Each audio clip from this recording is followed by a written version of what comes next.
Hello, everybody. Welcome to another ICC episode. This is your host, Daniel Bagiri Savarstani. It is with pleasure and honor to present to you Dr. Kashi Azad, founder of the Persian Yoga or Pahlavani. Uh, Dr. Kashi holds an MBA. He's a chiropractor, has a background in engineering, has spent many years in physical arts, and has trained under uh, Persian Pahlavans or masters in Persian yoga in Iran. Uh, Dr. Kash, it's an honor for you to meet you. I'd like to give you the space to introduce yourself because I don't think I can do it justice. Please introduce yourself and your background and give us a little explanation of what is Persian yoga. Thank you, Daniel. It's really great to be with you too, and hello to all the listeners as well. It's really my pleasure, and I'm not that special actually. The introduction will be very quick. I think you did a great job, and basically, I really want to tell the story of Pahlavani and Persian yoga. I'll tell you quickly how I fell into this space and what I started doing and what Pahlavani is. My journey began, of course, in Iran. And as an 8-year-old, I migrated to Sweden. That's where I grew up. And subsequently, as an adult, I migrated to Australia, where I'm living now in Sydney. And throughout this span of time, which I'm now 46, I have done various different physical arts, martial arts. I've been a competitive martial artist. I've been teaching martial arts.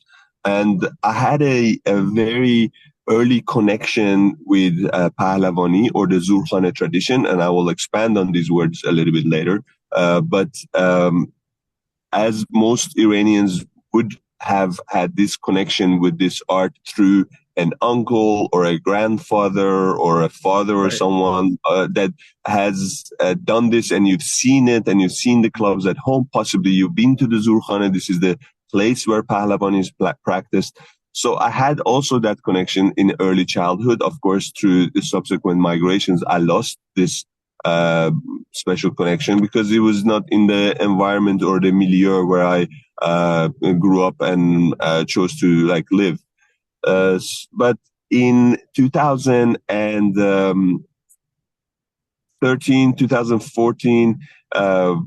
this is when I first started to travel to Iran. Actually, in 2007, sorry, I got to correct myself there. In 2007 was my first interaction when I traveled to Iran. Went and visited the Zurkhane, and I reconnected really with this very special art. And since then, and also you've been through my bio, so you've seen like kind of like my learning experience that went through the Iranian National Olympic Academy, as well as really renowned, well-respected masters of the Pahlavani arts and teachers of the Zurkhane arts in Iran itself. Amongst them, the oldest Zurkhane in Iran, which is over 500 years of continuous practice. I mean, that's really special in itself. Some place that's open for 500 years and there's daily practice there. So that was a very special environment. And I've also had the privilege and honor really to be initiated into the Pahlavani arts as a Pahlavan by its grandmasters and the Grand Pahlavan, the last Grand Pahlavan of Iran, Pahlavan Ali Reza Soleimani, who was also the super heavyweight champion of the world in wrestling. So I really had a very privileged insight into this art by really great and renowned masters. And I really took it up on myself to share this art on a wider scale globally, primarily utilizing the internet and social media to reach out to like-minded people that do not have access to the Zurkhane, do not have access to the Pahlavani tradition the way it's authentically and originally taught in its traditional within its traditional curriculum. And that's really the mission that or the quest that I've chosen, is to disseminate and share this art across the planet, basically, to anyone that is interested, willing, and has the kind of willpower to follow through this very simple, beautiful, but extremely challenging practice. So that's really where I'm at now. And you also shortly mentioned my educational background, which besides physical education, I've also a trained engineer and a doctor of chiropractic.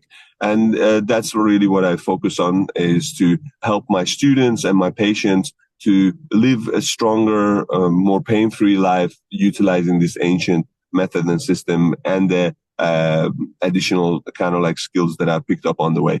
Now, sorry if that was too long, but just very briefly also, I want to address your question about what is Pahlavani.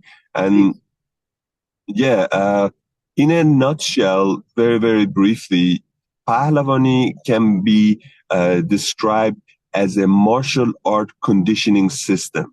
And what this means is that it is and it was developed as a system of conditioning to prepare the athlete or the warrior for a martial arts situation. Now, that martial arts situation in its regulated form today is wrestling, and we can go into that Kushti Pahlavani is the predecessor to freestyle wrestling, which is today a Olympic art, and of course, as you may know and your listeners may know, Iranians or the Iranian national team has always been amongst the best in this field, in the freestyle wrestling, also Greco-Roman wrestling, but that's different. However, the physical conditioning aspect is to prepare you for wrestling in its regulated form or a full contact martial art in its original form, which would involve the use of weapons such as obviously clubs, maces, hammers, lances, swords, and shields, and essentially the toolkit or the conditioning system for that ancient warrior, that knight, which actually that's what Pahlavan, that's the title given to a master of this art. That's what that word means. It's an amalgamation of the English terms a knight, a hero, a champion, a paladin. That's the closest term that comes to mind, like in English, which transpons to translates in Persian as Pahlavan. So a Pahlavan is the hero, the champion, the knight, the paladin, and the Pahlavani then is the way of becoming the Pahlavan, or the way of becoming the paladin, the way of becoming the warrior, the knight. So I hope that's giving you some understanding in regards to what is Pahlavani. And obviously, there's a lot more to it in terms of the system, its parts, its tools, its execution and sequence and practice. And but in a nutshell, that's what Pahlavani is: the system of martial arts conditioning for knights and warriors. Wow. And there's so much in there. It's so rich. I'm at a loss exactly where to begin, to be honest with you. I mean, you talked a little It's bit very about big. the history. You touched on how it had affected you on a personal level and your personal journey. Let me go back to your personal journey. You mentioned that you immigrated to Sweden, if I'm not mistaken. That's And right. then you once again immigrated to Australia. Now, when you immigrated to Sweden, of course, you went through the immigration process like many Iranians do, like myself, or second, third generation Iranians here in Canada. Did you know about Pahlavani? Did you know about this tradition of conditioning or Yeah, the that's what I was saying. Like I had a connection with it when I was living in Iran as a child. I lost this connection in Sweden because it simply doesn't exist. And I was very young and lost this connection. I reconnected with this in 2007 when I was already living in Australia at that time. And the reconnection kind of was also like a little bit of a coincidence, I was watching a documentary on Iran, like a travel documentary by Rage Omar, who is an Egyptian reporter for the BBC at the time. And he travels to Iran and he goes to visits the Zurkhane, and it's like, it's just basically a travel story. And that's when I was just like, hang on a second. I have seen this before. I know what this is. What is this? This looks so interesting, and I need to know more about this. And that's when I started like looking into it from a distance, like trying to find and absorb any information I can online or books or whatever. And until I decided to actually travel to Iran. This is in 2007, and I contacted Zurkhane. I found the number somehow for someone I knew, and I contacted them and said, "Hey guys, I'm coming to Iran, and I would love to visit and see what you guys are doing, what this is all about." And I was really lucky to connect with a very special person, said Amir Hosseini, who actually invited me not only to come to the Zurkhane to observe, but he said, "Look, we are starting this federation. It's very young, and our mission is to share this art globally, and for Pahlavani or the Zurkhane sports to become part of the Olympics. And to do that, the sport needs to be registered as an active sport in every continent." And they didn't have a representative in Oceania or Australia, where I live. So they invited me to come and learn and become their representative in Australia. And that was an offer I couldn't refuse, and I've been on that journey ever since. But that's really how my connection into it started. Well, that's fantastic. Okay, so I've also entered the Zurkhane, and I've also entered the goat, the place where Amazing. you go and do the practice. But there must have been something in you that interests you to pursue this further. Essentially, what I'm trying to get at is, was it a search for your indigenous roots? Was it a search for your home belonging, a sense of belonging that motivated you to look for this and further develop your understanding and your practice based on Pahlavani? Yeah, this is a very good question. And actually, it is very true, because I've always been, I mean, we're biased, of course, because we're Persian and we talk about the Persian culture, but it is a beautiful thing. Like, it's lasted for thousands of years, throughout many attempts to eradicate our culture. It is also like an ongoing attempt and onslaught on our culture. But there's been attempts to eradicate the history and misinformation about it and whatever. However, I've always been very fascinated and also been raised to be very proud of my heritage. And of course, there's been always a point of incredible affection and affinity and enthusiasm about this history and culture, which personally I think is very interesting. And it has been also a journey of self-discovery, reconnecting with my roots, doing something that I'm proud of. It's a beautiful fruit of our culture that I like to share more globally, because although it originates from the Iranian culture, it is a universal experience that I have shared with people from many different backgrounds and beliefs and ideologies, etc., that they all can connect to the essence of Pahlavani. And the essence of Pahlavani is strength and truth. Because in Pahlavani, we say, Zeniru bod mard ra rasti, ze susti kaji zayad o kasti, which means from strength, man attains truth. From weakness stems crookedness and lowliness.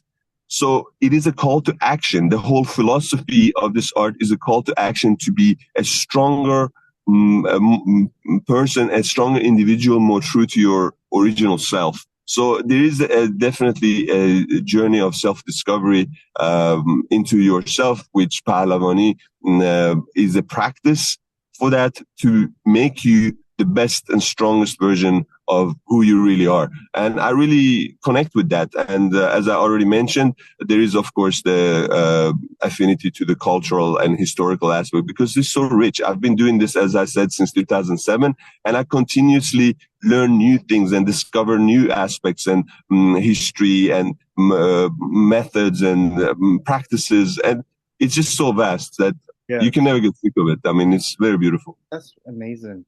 Um, Great. Now let's move on to a little bit about the history. Now I know a little bit about the history. So correct me if I'm wrong. This Pahlavani or this system of exercise or conditioning originates to the Sasanian era, which maybe you might say about 2,000 years ago, maybe a little bit more than that. And it specifically relates to the ancient Iranian knights or paladins, you call them. And it was a system of conditioning for them to be able to handle the sword, the shield, being able to ride well, or to engage in a hand-to-hand combat. Am I getting this correct? Is there a direct lineage to pre-Islamic Iran or ancient Iranian knights, for example? Absolutely, absolutely. And it's actually very well documented. Uh, However, I'm going to answer your question in two parts, okay? Because the history of this art is so vast and ancient that I needs a little bit of an explanation. There Yes, is please. two aspects to it. You know, there's two aspects to it. There is an oral tradition, which, if you're familiar with Iranian history, you know that Iranian is or Persian is an oral tradition. That's why we have poetry. You know, that's why all our major cultural wisdom is packed in poems, and it's a poetic discourse of passing on the knowledge, of the ancients down the line of time. I can discuss that very briefly in the sense that you have to understand that the written tradition in the Iranian culture came a lot later. We had first an oral tradition, and then later on a written tradition, which also other cultures have written about this art. So I'm going to address both aspects. The oral tradition, in which we believe that this art dates back to the last ice age and is indigenous to the Indo-European people, essentially the Aryans. The Aryan people had their social structure divided in three castes. These are the religious, the warriors, and essentially everyone else, the merchants and the farmers, etc. And they had their own specific practices. Interestingly, Hatha Yoga, which is, we can refer it for ease of conversation, the Indian yoga, originates from the religious caste of the Aryans. And Pahlavani, which interestingly they also have in India, and we can discuss that, how that came about, but mainly because it originates from the Indo-European or the Aryan people. That's why they also have in India, and they also refer to it there with a different dialect as Pahlavani. And Oh, Pahlavani and Pahlavani in India are very similar in some respects, but also very, very different. My point is that this has been part of our oral tradition, which we believe dates back to the last ice age. That's wow. over 20,000 years. Now, the written tradition or the written historical record for this comes not only from Iranians, but also Greeks. There's Greek sources referring to the Pahlavans. There is Roman sources referring to the Pahlavans. And there's also Hindu scriptures that are referring to these Pahlavans. And they very, very clearly tell us the geographic region where this comes from, which is inside Iran. And also there is a timeline. So it starts to appear in the historical records, what remains of it, around 250 before the Common Era, which puts us in pre-Sasanian era. This is during the Arsacid era, or the rule of the Parthian Iranians, Ah, the Parthians and the Saqqah. And through my research and my understanding is that from the historical record that survives, these arts are attributed to the Parthians and the Saka Iranians. Essentially, Parthians being the Ashkanian and the Saka being the Sistani people of Wow. Iran. Very And yeah, it's super interesting, man. It's super interesting because, as I said to you, the oral tradition is dating back so many thousands of years that it's not even, it's it's hard to put it into words. And the written tradition, as I already pointed out, it's at the same time that the Hatha Yoga, or the Yoga Sutras were, penned down or written down by Patanjali in India in 250 BC. Around the same time, we have historical records and references to the Pahlavans in not only, as I mentioned, in Iranian texts, but also in Hindu, Roman, and Greek sources. that's really fascinating, and I suppose that might explain why I'm also really interested in yoga specifically. I'm a yoga instructor, so Cool. I might have a point of commonality here a little bit, not to your extent, of course. Um, so what you're telling me is that Pahlavani yoga is another branch of the ancient Indo-European or Aryanic peoples' uh, Culture. It's a physical culture culture. Yeah, definitely. 100%. belonging to the warrior caste. Definitely. The Kshatriyas or the warrior caste, where the kings Wow. and the warriors were, leaders were chosen from. And this is how the ancient Indo-Europeans, or I don't like to use the ancient Indo-European because actually it's Indo-Iranian and they're referred to as the Aryans, you know. So, the Aryan people, that's what their caste system was. And it still exists today in India. They have still retained those three caste system. And of course, they added a fourth one to address the Aboriginal indigenous people of India, which were not Aryan, they were Dravidian and they were also darker. So they refer to them as the Shudras, which means untouchable. But that's like a different kind of like, conversation. But, for our intents and purposes, it's Pahlavani, Indo-Iranians, at least 250 BC. So there is a connection here between I suppose, with ancient India, ancient Iran, and Central Asia, East Asia, and Eurasia, maybe even stretching all the way through Europe. Well, in my understanding, that was the domain of the Indo-Iranian people, the Aryan people. Their domain was in the Central Asian steppe all the way to the Iranian plateau and the Indian subcontinent. That's my understanding. Now, there is different historical interpretations, and some people support the idea of the Aryan migration. Some people don't. That's neither here nor there. Really, what we have to look at is the archaeological evidence and the historical record. And what these are pointing to is that this art of Pahlavani comes from a people that were the first to master the art of metallurgy.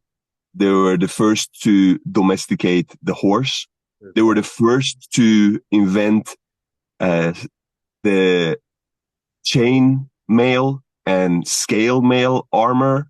They were the first to develop and become the world's best horseback archers. And incidentally, the current world champion in horseback archery is also Iranian. So it's a living tradition. That's what I'm trying to say. Wow.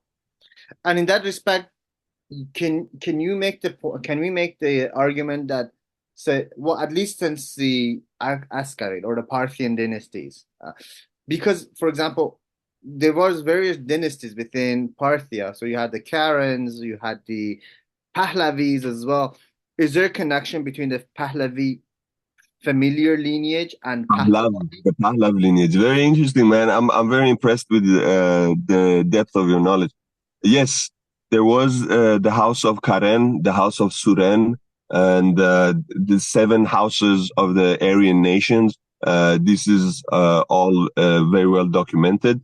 And you mentioned very interestingly the house of Pahlav. They were Parthian Saka. So, and it's very interesting because I have reasons to believe that Pahlavani can be traced back to a single person, Suren Pahlav.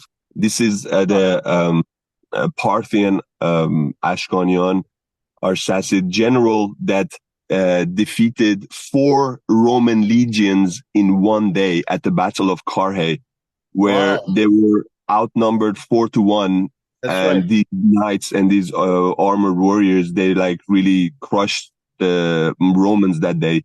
And it's, you have to study and look into the life of this extraordinary individual, Suren Pahlav, where you can read like this guy amongst his men, like, the Shahanshah, the king of the time, was jealous of him because of how powerful he was, and it eventually had him killed, and the guy only lived to be 30 years old. That's a little bit in a nutshell his story. But this guy was such a extraordinary military leader and warrior that he started really the lineage. If it's there in the word. You have to listen to the word Pahlavani, Pahlavan. The suffix an to the word Pahlav is Pahlavan, which means belonging to Pahlav, basically meaning belonging to the tribe of Pahlav. So it's all about tracing this art back to these people, the Pahlav people, which incidentally, well, not incidental, actually, it's directly correlated, that the Indian text, they refer to the Pahlavans as the Pahlavs, you know. So Correct. it's Yeah. they're referring to these people, and these people, that their deeds are documented, as I mentioned to you, through the Battle of Carrhae and other stories about them. So it's Pahlavan are those that belong to the Pahlav. Now Pahlavani is to how to become like Pahlav. Right. So Right. Right. it's an art that is trying to shape this ultimate perfected warrior that in many respects Suren Pahlav represented and was. So that's when you can even make this argument that the art itself became a field, like an actual organized system of regiments and training, whereas a lot of the spiritual connotations, a lot of the philosophical discourses about this, the caste, you mentioned the caste system and the Pahlavani tradition were already there from a long, long time ago. Absolutely, absolutely, definitely. Because there is another very interesting individual that came 1,000 years later to that. That's around about like the year 1100 something, and he's known. His name is Pahlavan Mahmud of Khiva, which his title is Puriyai Vali, and this individual is credited with codifying a lot of the practice in its physical execution or its physical form as we know it today. However, it's important to say that as a system of conditioning, Pahlavani has existed, as a physical system of conditioning, Pahlavani has existed from the dates that I've been mentioning to you in that oral tradition and in the historical written record. But the spiritual ideology, the kind of like world view and outlook of this art definitely predates that, because you have to understand that this was birthed, this was like, this conception came about at a time where Iran or Iranians, what I'm trying to say is it predates Islam, and it comes at a time when Iranians homogeneously, more or less, were, I don't like to use the word Zoroastrian because that's kind of like a misnomer. They were more Aryan, like they believed in the Aryan tradition. And this term Zoroastrianism is a Western term that actually Iranians or those of the followers of the good religion don't refer to it as that they are Zoroastrian. They say we practice the good religion, or Dine Behi. Sure. And Dine Behi, that's also a very vast conversation and big, but essentially, it comes from another misnomer or a Western term that I have to use here just to create some differentiation, and that is Mithraism. So an Right. amalgamation, combination of Mithraism or Mehparasti, as we refer to it in Mhm. Persian, which directly translates to kindness worship. Like it's not even about Mithra, you know what I mean? Mehparasti means kindness worship. You are trying to live life with kindness, you know what I'm saying? And then Zoroastrianism, which we refer to as the good religion, because it's centered around good thoughts, good words, good deeds. And you see, the marriage of these two, or the juice of these two later on with Islam, Sufi Islam in particularly, is today you can say the mashup that is the ideology or the spiritual practices of money. I hope that makes sense. Makes well, I mean, it's very complicated, and I can guarantee you that maybe 80% of our audiences are not going to understand on the first go. But I mean, I can try to conceptualize it. We are kind of like talking with a few words about something that spans thousands of years. So Exactly, it's exactly, very difficult to give all the complexities, the nuances, and the flavors that have kind of and the iterations, of course, like throughout all this time. exactly. Um, Sorry, I think I got frozen here for a second. And okay, uh, another misnomer. You keep talking about Western misnomers. There has been a history of Westerners, particularly colonizers, taking the history of Iranian people, uh, people from around the world, indigenous peoples, native peoples, and purposefully misrepresenting it. Uh, in my opinion, uh, and I believe the term Aryan here shouldn't be taken as it shouldn't be misunderstood with the Western European, or let's say modern understanding of the term, which has this deeply racial and I mean, it is related to like Nazism. Can you just differentiate this for our audience when we're talking about Aryan or Aryanism as it's related to ancient Iranian or ancient Indian, Indo-European, let's say, philosophies versus the Aryans that, let's say, the here in the Western world are more familiar with? All right. So on the outset of this, and to answer this, I have to clarify that I don't make apologies for European abuse and European, or Western misunderstandings or not understanding the real situation here. Right. Aryan simply means Iranian. That's what the word Iran comes from. It comes from Aryana, which means land of the Aryans. Correct. Arya means pure. And that's what these people saw themselves as, the pure people. You can judge that however you want. It's just the terminology. That's what they use to refer to themselves. Okay. Mm-hmm. It is a particular stock of people, which if you go through their like genetic composition, etc., that it is recognizable, and it has been dated, and it's been also geographically located from roughly the area of the Black Sea all the way to, as I said, Iranian plateau and the Indian subcontinent. This is their geographical territory. Today, modern day Ukraine, all the way to India. This is where these people were living, and there is archaeological and historical records that these people existed, and they refer to themselves as the Aryans. And they were, for our modern interpretation, not European. I mean, some Europeans can trace their lineage back to these people, but they were primarily Iranian. And that's what the word Iran means. As I said, it means Aryan and the land of Aryan. It's just the word that's been Miss, throughout the age of throughout the time has been changed from Ariana to Iran, and it's very correct. similar, and it means the same thing. So I hope that answers your question. Yeah. I just There want to is, make a point that it has nothing to do with the Nazi notion or the Nazi notion of the I mean, they Aryanism. appropriated that concept. They They appropriate. appropriated that concept. They appropriated the Iranian symbol of the wheel of Mithra, which they refer to as the Hakenkreuz, which means the broken cross. Hmm. Uh, and that's also an Iranian symbol. It's actually very ancient and old Iranian symbol. The oldest archaeological evidence of the swastika or the wheel of Mithra has been found in Iran. It's Interesting. 3,400-year-old gold necklace, and it exists in a museum. And I can give you references to this. The oldest archaeological evidence of the swastika was found in Iran.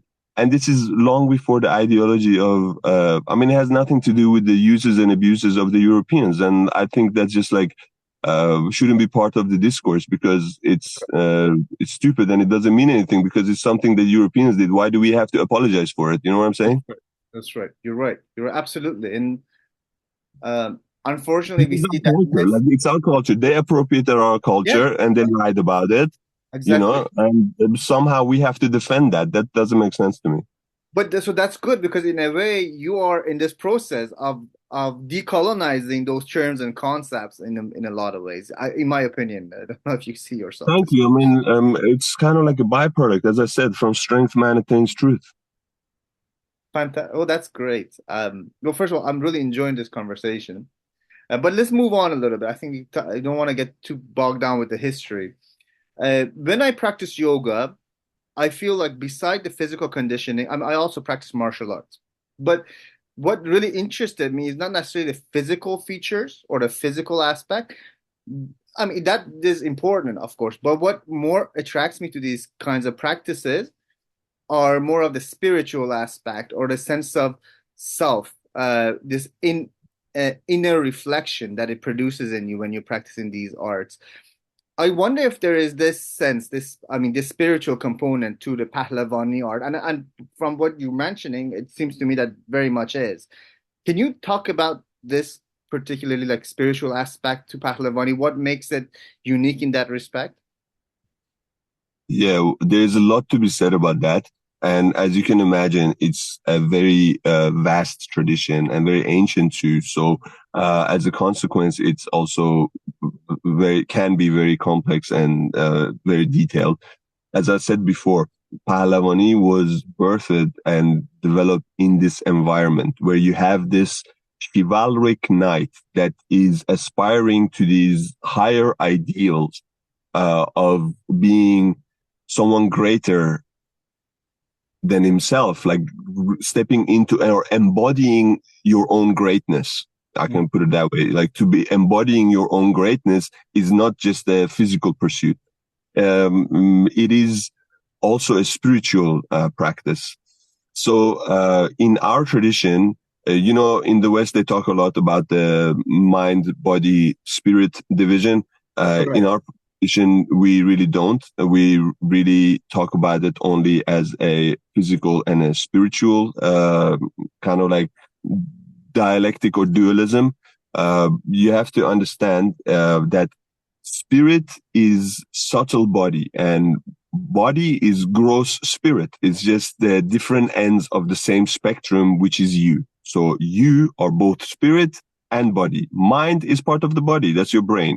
Correct. And mind makes an impression into the spirit. It's kind of like bridging there, but for our intents and purposes, it's spirit and body. Okay. So you cannot be balanced if you are not developing spirituality with physicality in tandem and conjunction with each other.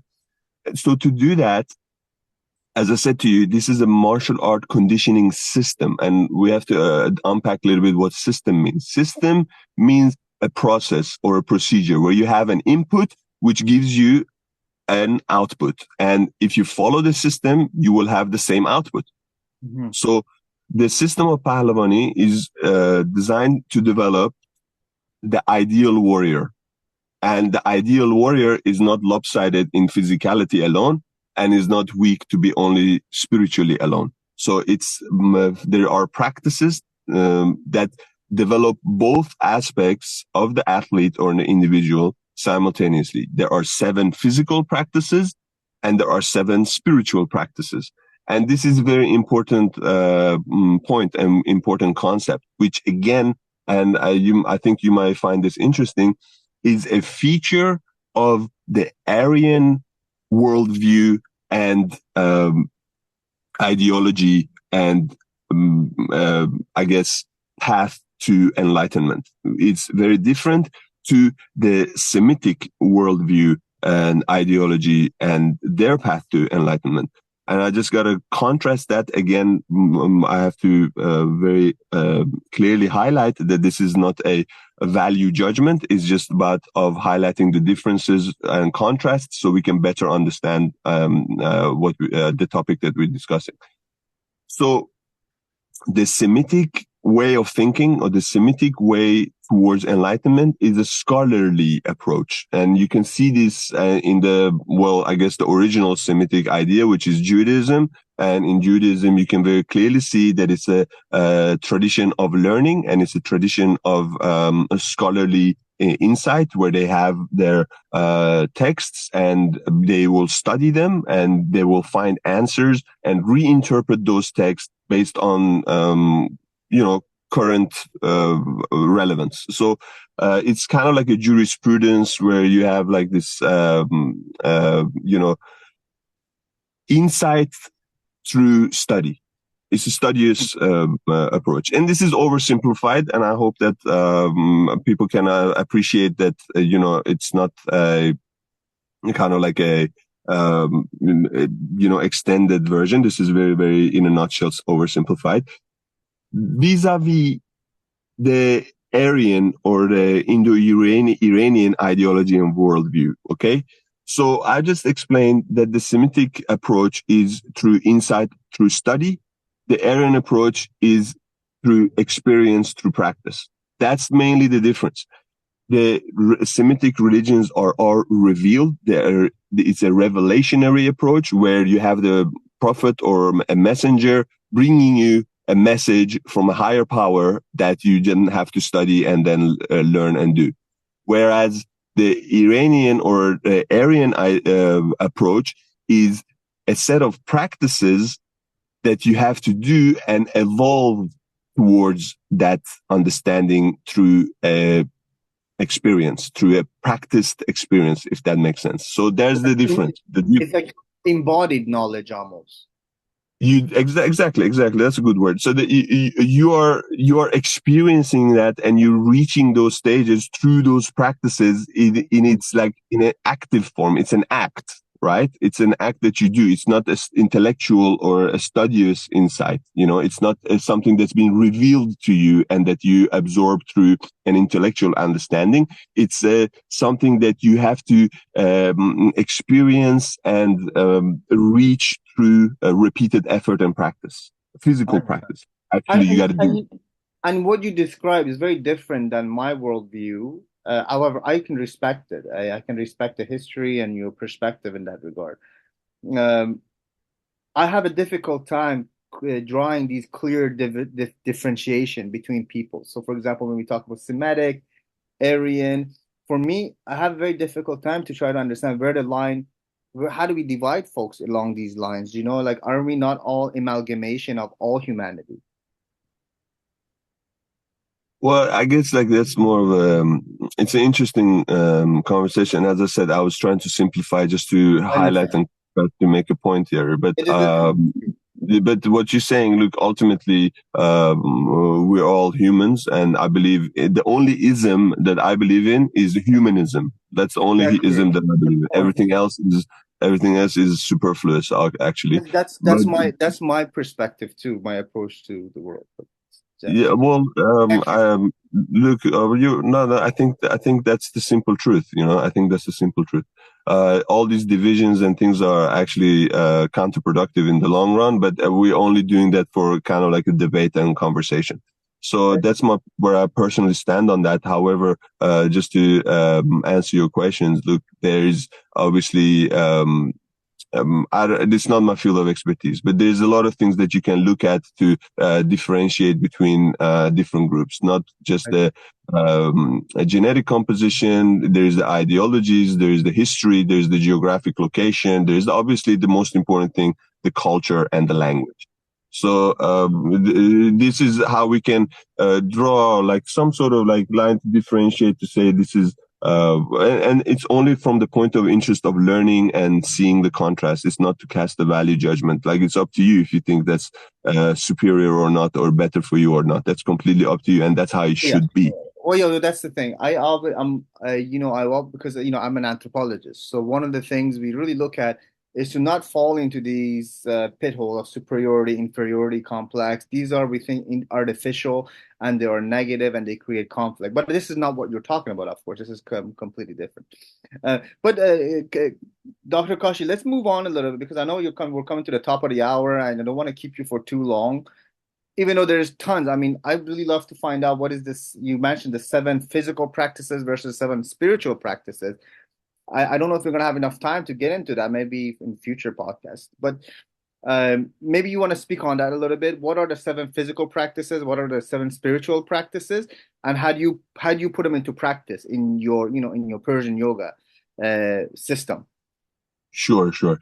As you said, and I do believe that to do it justice, it needs to be unpacked and explained in terms of it not only what they are, what are the steps, what's the sequence, what's the functional, and what's the spiritual implications of these practices. So there's a lot to unpack there, but just very kind of like short and brief. As I said, there's seven spiritual practices and there's seven physical practices. This art in itself is an integrated approach, which is itself very interesting to understand vis-a-vis the Western approach. And let's just talk about the physical aspects here right now. That is more sequential and more serial in its execution. Let me explain. So, just talking about the physical aspects now, in a Western gym, this is just like a standard format, right? There's a lot of variations, but just like for simplicity's sake. You go there, you do your warm up on a treadmill, maybe, and then you do some weights, possibly. The standard format is like, I don't know, chest and biceps, back and triceps, or whatever Right. it is that you're doing, right? And then at the end, after you've done your sets and reps or whatever, you will possibly do some abs if you can be bothered. And then you do maybe like a little bit of stretching before you go home. So this is all been in sequence, in a serial approach. You first do this, then you do that, etc. It's all separated. Yeah, it's like sequential. Yes, correct. Pahlavani is integrated. In one exercise, you are doing mobility, flexibility, agility, strength and endurance, coordination and stability and balance and uh, focus and breathing. So it's all integrated. I mean, you come from a yoga background and experience. You can probably relate to how the movements are connected with the breath and the focus. So there's a lot of that that's happening at the same time. Okay. And that's intentionally so. And the purpose of that is to uh, make you more whole, and so that you can integrate with skill all your physical attributes and activate them simultaneously, and also fill them out, or because they have a spillover effect. You get better at this, it gets you better at the other aspect, etc. So that's one of the main differentiation in terms of the physical practice, that it's all integrated, and that includes the spiritual practices. It's integrated into the physical practice, so that as you're practicing, you're also developing those higher spiritual aspects. And to understand how this is done, it is worthwhile to understand the execution of a Pahlavani practice that has, as I mentioned before, seven arts. There are seven practices, and each of them have its own specific tool, and each of them have its own specific mantras or guidance from the Morshed, who is the guide or the master of the ceremony that you are executing. Because we haven't really discussed, and it may not make sense to people who don't have any previous experience or understanding of how Pahlavani is done. But as you know, it's currently in its traditional environment is done in the Zurkhane, where Correct. it's basically means house of strength, and that's the location where Pahlavani is practiced. Kind of like a And dojo. You can say that. You can say that, but it's more than a dojo because it's also a place of worship. You know what I mean? Um, Wow. you've been there. There is the sacred goat in the middle, and it's a dome-shaped structure, and you have the master or the morshed there reciting spiritual, religious texts, and he's kind of like uh, teaching you or instilling you with these values as you're doing the practice. Like it's very cool if you think about it. Imagine you Yeah, there in the gym yeah, pumping weights, and there's like a poet there busting rhymes for you as you're doing like right. this exercise. I mean, it's very powerful. So it's It is. word, spirituality, action, physicality. It's all integrated. Wow. And then you do this sequence of practice in this system, and you get the kind of like guidance. That's why the Morshid is translates to a guide, because he's giving you guidance and he's instilling these ancient mantras that exist. One of them I've already mentioned, and there's a lot of them, because in a way, and this is one of the beautiful aspects about not only the Pahlavani tradition, but also Persian culture as a whole. While maintaining true to its own inherent original character, it's very open and receptive to the positive influence of external sources, meaning Diversity. that, excuse me? Diversity, in other Yes, words, exactly. incorporating diversity. Exactly. Especially in diversity in thoughts and ideas, Mhm. because we draw from a repertoire of, as I already mentioned, uh, for the lack of a better term, Mithraistic sources, Zoroastrian sources, Islamic sources, also agnostic sources, a lot of different poets, everyone from Hafiz to Rumi to Sadi to Ferdowsi and Khayyam and all of other ones, including and not limited to specific morsheds, such as I already mentioned, Master Pahlavan Puryai Vali, who had also written down poetry. And you have to go back to what I said in the early part of our conversation, that Iranian culture inherently and originally was an oral tradition, and that's why we have poetry. And that's how we pass down very important knowledge. Because think about it this way, I'll just give you an example. For example, the Bible, the King James version of the Bible is different to in text. Literally, text has been changed than its previous versions. But that Right, doesn't but that doesn't happen to poetry, because if you change a single syllable, it doesn't rhyme anymore. right, You see, it's a codex. When you have something in poetry and I say it to you and you're going to recite it back, you can't change the words because then it will lose the rhyme and the meaning.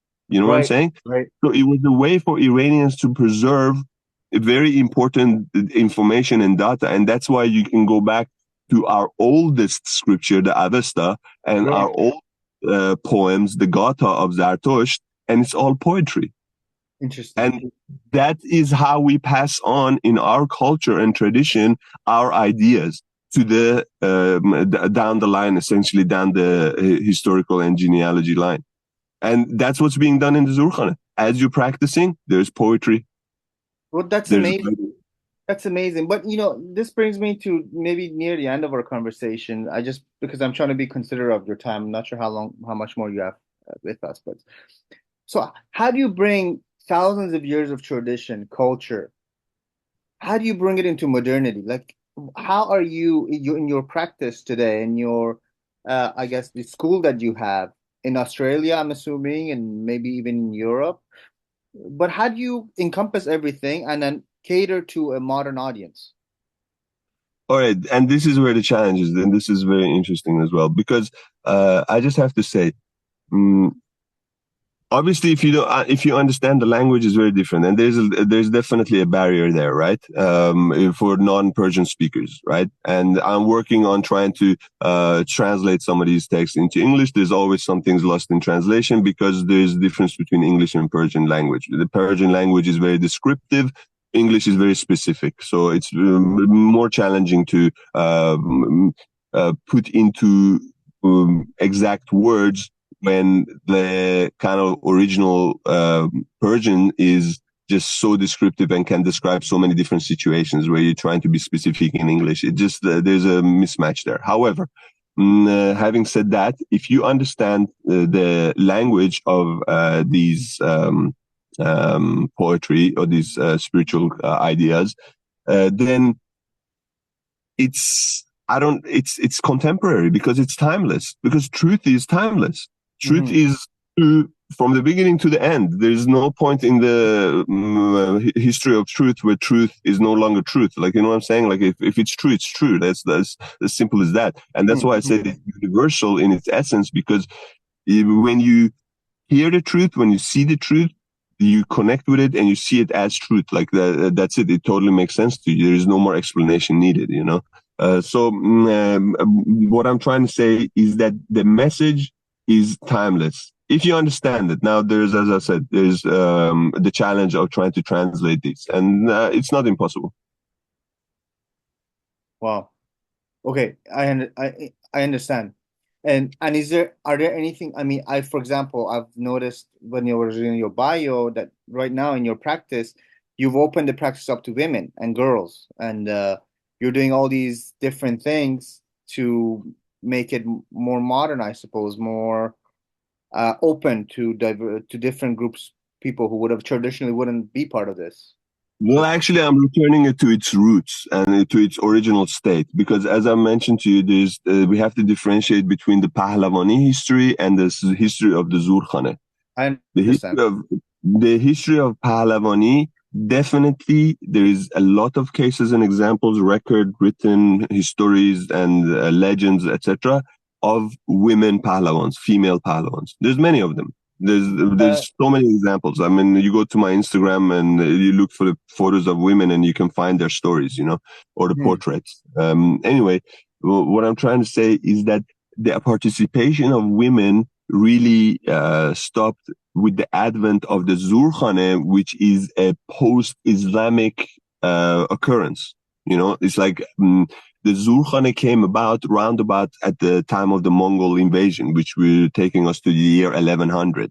But the forcible conversion of Iranians, in many cases forcible, was around the year 650. So we're talking about many years had already passed, hundreds of years has already passed before, the culture has significantly shifted towards it from being a predominantly in certain areas, especially true for the Saka Iranians, of a matriarchal society towards a more patriarchal society where they excluded women from participation, which, as I mentioned, happens after the Islamization of Iran and definitely 100 years after that event, where the Zurkhane concept kind of is born. So the women are not allowed in the Zurkhane. But historically, women have been allowed, or not been allowed, they just take the charge to practice and be Pahlavans. And there's many famous ones, as I already pointed out. Excellent. Kashi, this has been so enlightening and been fascinating for me. I've learned a lot this our conversation. Do you have any final message, especially for Iranian Canadian community? I know, for example, many of the young Iranians, second or third generation, who are struggling with their identity. They're in a crisis of identity, we say here. How can Pahlavani or the art, Persian yoga, be a way for the immigrant community, let's say even the Iranian Canadian community, find a sense of purpose and healing? This is a very good question, and I would like to answer it in the following way. That strength is a purpose in itself. Pahlavani develops and fosters strength for you to become who you really are. And that identity is universal. It is not belonging to a certain ethnic creed or a person. Who you really are should be the destination or the goal of where you are traveling towards, regardless of who you are or where you're living. And that's how Pahlavani can add value and benefit, because it is a practice of strength and truth. Strength for you to be the best that you can be, to find your ultimate truth and optimum potential and destiny.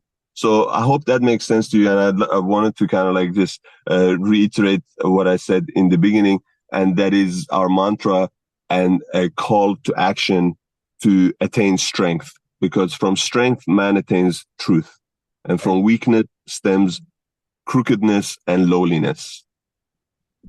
Well, lovely. Thank you so much for coming on today, Kashi. It's been a pleasure. Thank you very much. We hope to continue our conversation maybe in a future podcast. Thank you for your time. Bye bye.